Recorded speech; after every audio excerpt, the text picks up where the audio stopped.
Nick quests. Sweet Jesus. First off, just to make it clear, the footage you are seeing is of a modded playthrough where we switched out the main character. Second, this review is of my personal opinion. Now, what can I say about this game? It's fun, it's humorous, but it has its flaws. Less flaws than most AAA games, so that's a bonus. Let's start with the bad. There are graphical errors that made me a little unhappy, but I was able to ignore those after a while. The sound levels are booming, and I had to take off my headphones just to set the volume.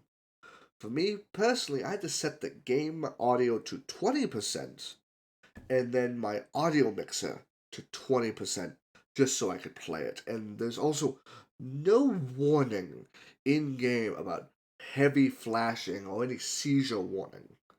No, there's one on the store page, but if you're like me, you didn't read it.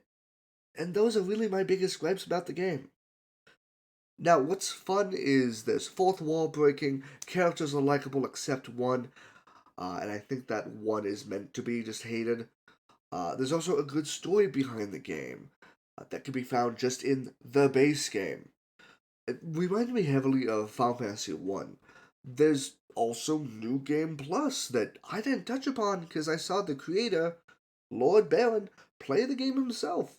There's also multiple endings based on how you finish the game. The ending I got was the normal ending where you just defeated the likable boss, the big bad, Dark Lord. Throughout the game, you just fall in love with the guy. Now, you have these companions that all have varying personalities and their classes fit, such as the best friend, nice but always hungry, the wise friend, somber and clear minded, the sassy friend, who I more portrayed as the cheerleader friend. We'll get to that, maybe, I don't know. Then there's you, the silent protagonist, communicating more through speech bubbles than words. Now, what would I rate the game? I desperately, and I mean desperately, want to give the game a solid 9 out of 10. It has flaws.